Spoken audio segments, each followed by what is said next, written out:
Okay, class, so tonight we're talking about section 1.4, complex numbers. This section really talks about the fact that a square root of a real number is never negative.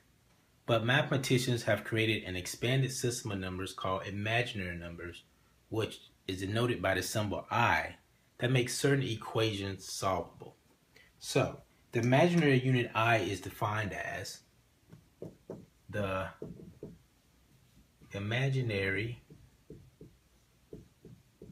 unit I is defined as I is equal to -1, negative square root of 1,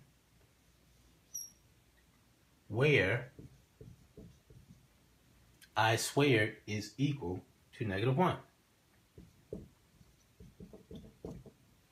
This is very important for when we start to solve problems in this area, because it will give you a better idea of how I squared equal to -1 is substituted in to equations whenever you see I squared. So let's take this problem for example. And the book gives the same exact problem right here.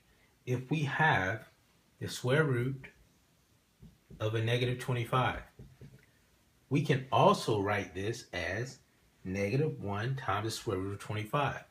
Square root of -1 times the square root of 25.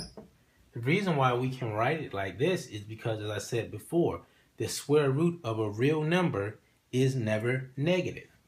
So now that we have that there, we can say I 5, because we know square root of 25 is a perfect square. So we can say I5, or put the 5 in front and just say 5I. So what we did was, instead of saying -25, we just pulled that out and said the square root of -1, which we know the square root of -1 is I. So square root of -1 is I. Square root of 25 is 5. So 5I is our answer there. So looking at that right there, and then if you recall, a couple of months ago or weeks ago, we talked about conjugates of a complex number. Now, well, not really of a complex number, just conjugates in general. And if you recall, the conjugate is if we have 8 plus 5x, the conjugate of that was 8 minus 5x, 5x. So really it's just the opposite. So we're doing that same thing when it comes to complex numbers. So if I say the conjugate of a complex number, conjugate of a complex number, we have a plus bi, a minus bi, that's equal to a squared plus b squared. Now, if I have a minus bi, a plus bi, still a squared plus b squared. Because complex conjugates are used to divide complex numbers, because remember, the goal is to obtain a real number in the denominator. So the goal remains the same as it did for the last time we did conjugates. We want to obtain a real number in the denominator and get rid of all the square roots, all the i's, or what have you, whatever is in the denominator. We just want a real number, okay? So that's some good foundation of what we're going to do here. Now, let's start working some problems. Let's start putting this into action. If we had to add and subtract complex numbers, I'm going to erase this here and just write the name of the heading of the section we'll be doing right now. With a subheading, adding, subtracting complex numbers. Okay, so first example is if we have square root of 18 minus I square root of 12. If you remember when we were doing square roots, we always had to simplify something like this to try to get the same thing up under the radicand here. So if we break down 18, that's the square root of 2 times the square root of 9 minus I, breaking down this 12, square root of 4 times square root of 3. So, now that we broke this down as far as we could, we know that 9 is a perfect square, so that's 3 on the square root of 2 minus 2i on the square root of 3. We cannot go any further here because the two items up under the hood, they're not the same. Also, we have a 2i and a 3 here. We can't, even if these two were the same, we can't subtract 3 minus 2i, but we could subtract 3i minus 2i, but this does not have an I associated with it. So that's the final answer. We leave it right there. Okay, let's work another problem like this.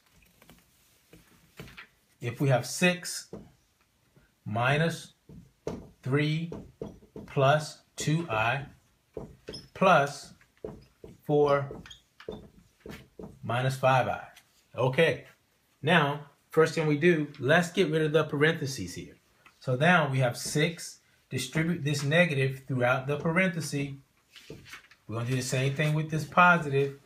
Distribute it throughout the parentheses. 6 minus 3 minus 2i plus 4 minus 5i. Now, we combine like terms.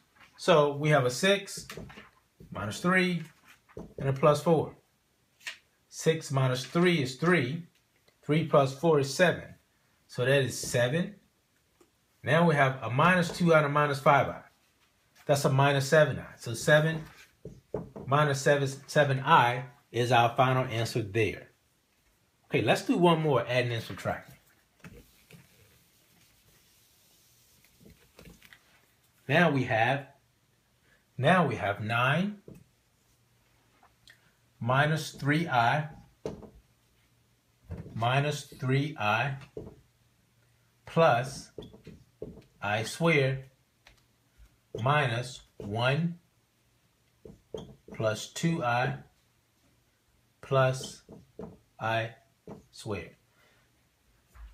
We'll approach this the same way we did the other one, in that let's go ahead and substitute what we can and also get rid of the parentheses.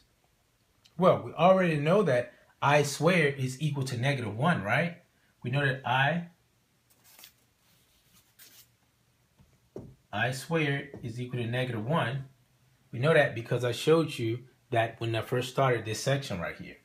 So I can go ahead, everywhere I see a I squared at, I can substitute in a negative 1.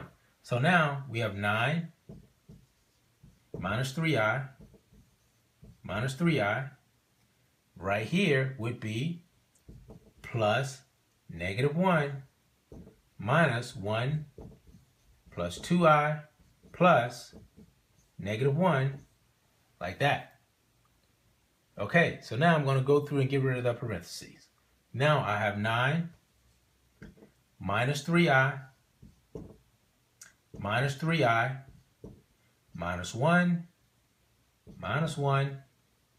minus 2i plus 1. Because I distributed this negative sign throughout this parenthesis here, so it gave me a negative 1, negative and positive, minus 2, negative and a negative, plus 1. This right here, a positive and a negative, that's a negative, so it's minus 1 here. Now, I'm combining all my like terms, right? So, this is what I have alike. I have a 9 minus 1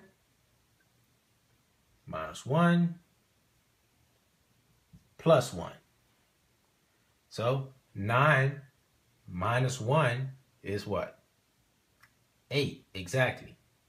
Positive 8 minus 1 is what? 7. A 7 plus 1 is just 8. And then we're left with this right here, minus 3i, and 2i. So minus 3i minus 3i, that's 6i, minus 2i, that's 8i. So the answer is 8 minus 8i.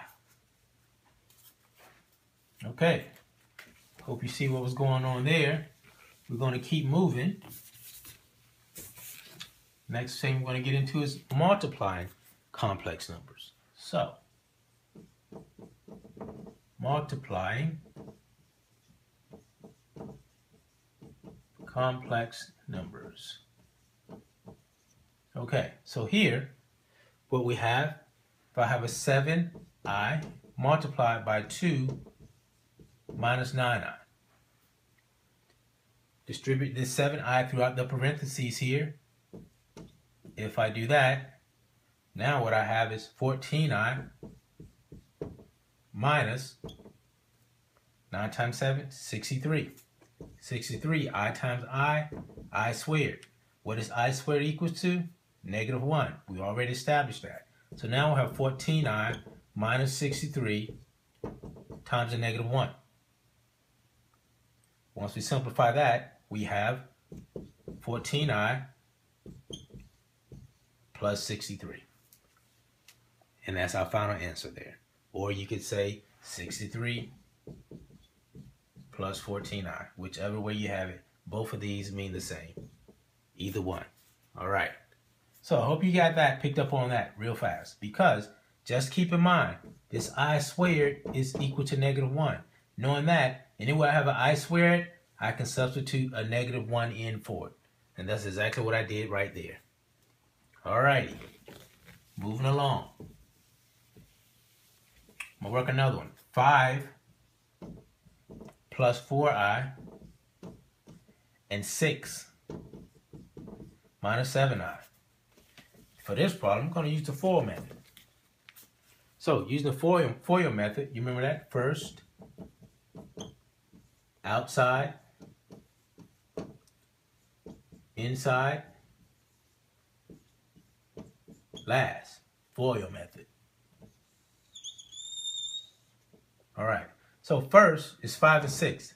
5 multiplied by 6, that is 30. Outside, 5 times minus 7i, that is minus 35i.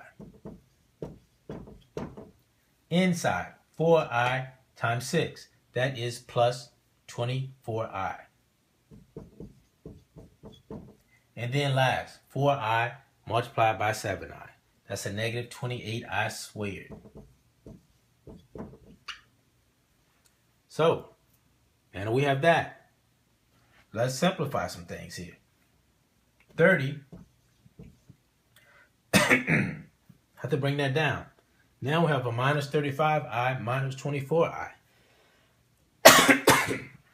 That's minus 11i, excuse me.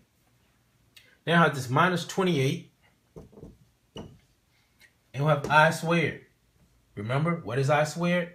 Negative 1.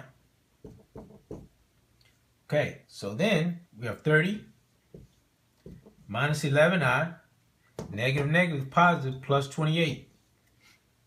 So we combine in like terms now, because we have this 30 here and this 28 there. And 30 plus 28 is what? It's 58. So now we have 58 minus 11i. That's our final answer there. So that's multiplying complex numbers.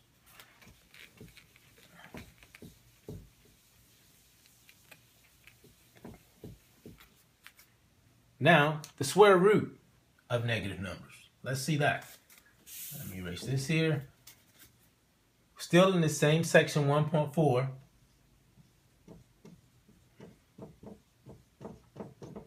Square root of negative numbers.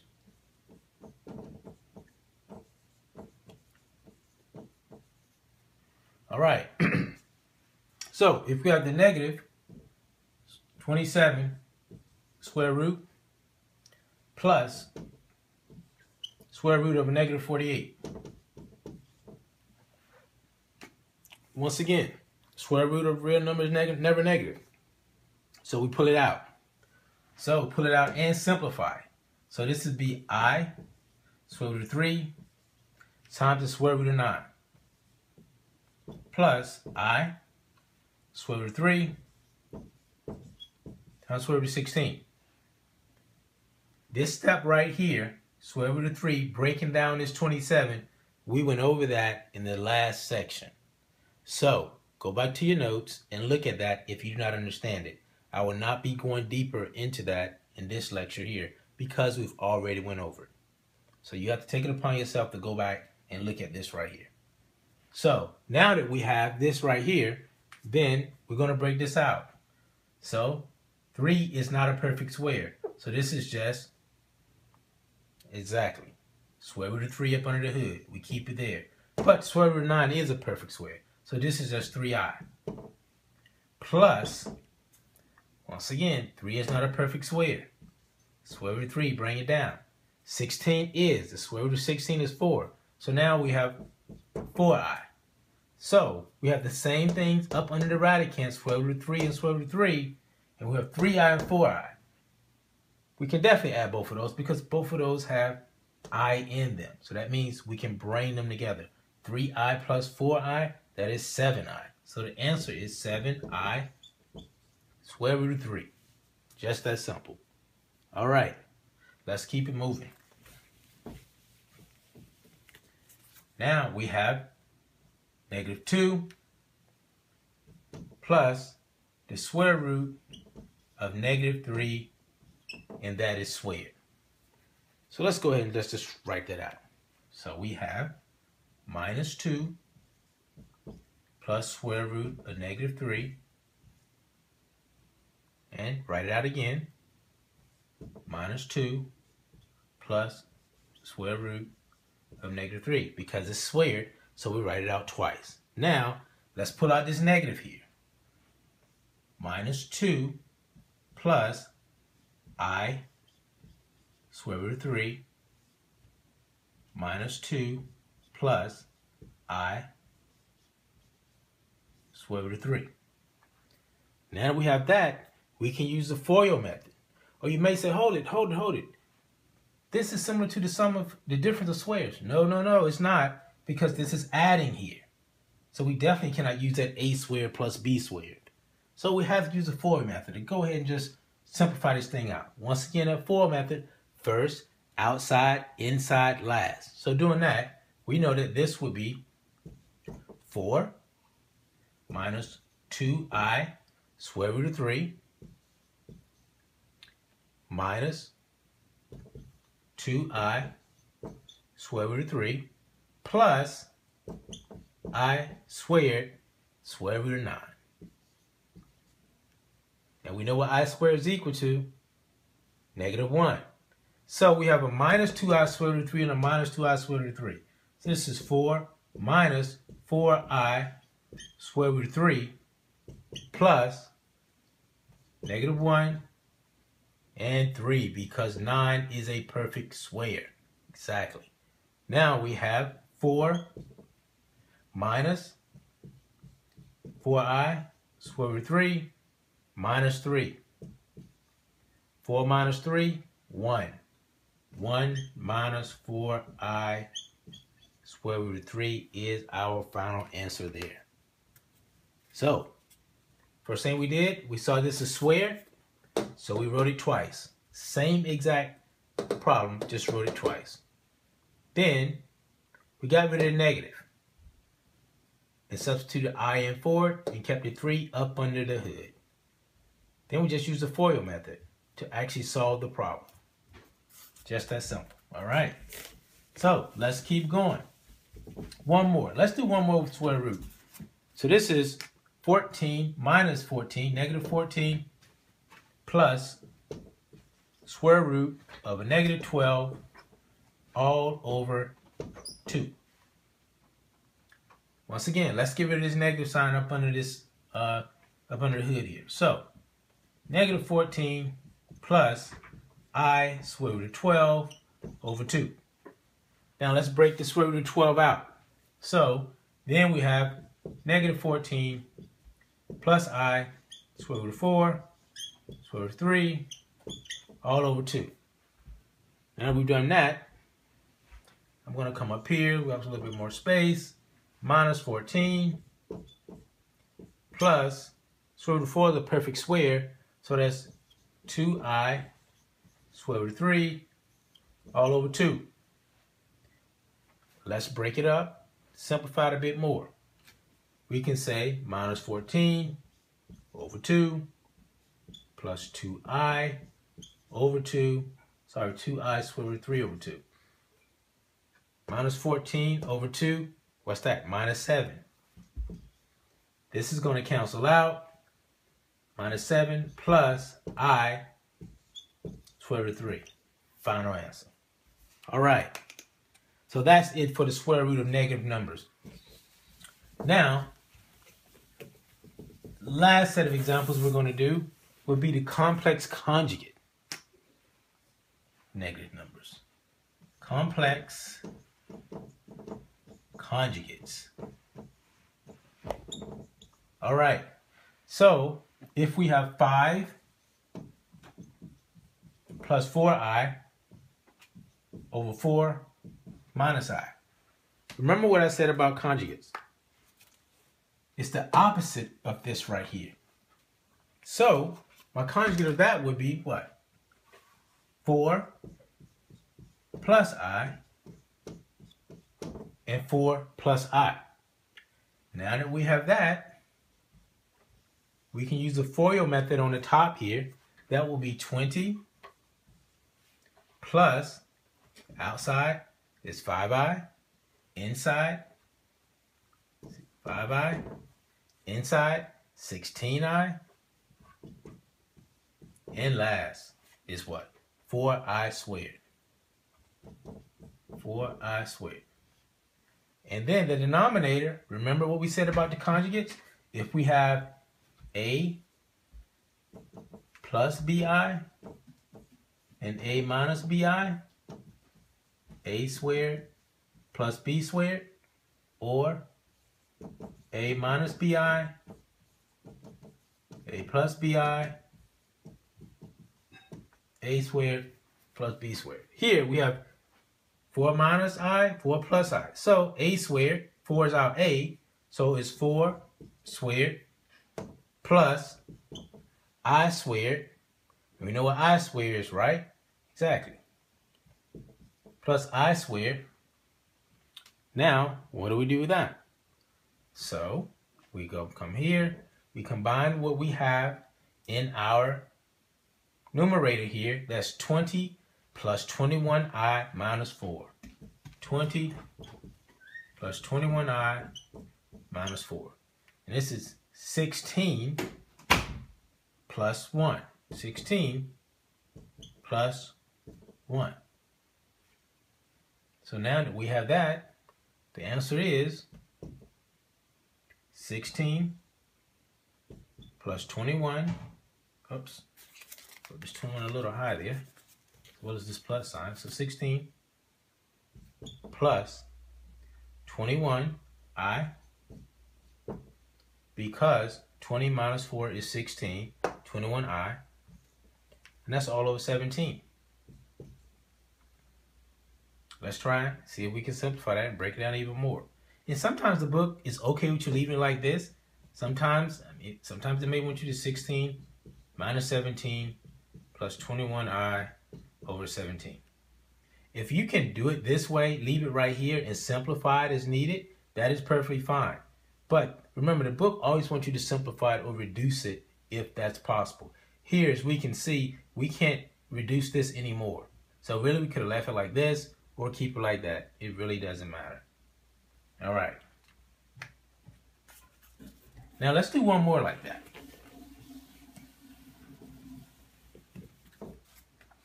So if we have x squared plus 21 all over 3 minus x, where x is equal to 2i. So this is telling you what x is equal to here, 2i. So now we have 2i squared plus 21 over 3 minus 2i. We take that, now we have 4i squared plus 21 over 3 minus 21. Okay, I squared is negative 1, so it's 4 negative 1 plus 21 over 3 minus 21. Now that we have this here, I'm going to come up here, I'm going to come right here. So now it's negative 4 plus 21 all over 3 minus 21. And what is that? Sorry, I end up replacing 2i with 21 and getting these two mixed up. I'm sorry, this should be 2i, and this should be 2i, and this will be 2i. Sorry if I confused you a little there. Glad I caught that mistake. So let's forget about that one. Now, the conjugates. The opposite of 3 minus 2i is 3 plus 2i. What we do in the numerator, the denominator, we also must do in the numerator. So now we have 3 plus 2i. Do some simplifying here because we can multiply. So that would be, if the numerator would end up being a minus 12, minus 8i, plus 63, plus 42i, all over 9 plus 4. And if we have that, we combine like terms in our numerator, that will be 51 plus 34i over 13. 51 plus 34i all over 13. Once again, we just break it up because it may be something we can simplify. It may not be anything we can simplify. 4 over 13i. In this case, there's nothing else we can simplify. So that's our final answer. 51 over 13 plus 34 over 13i.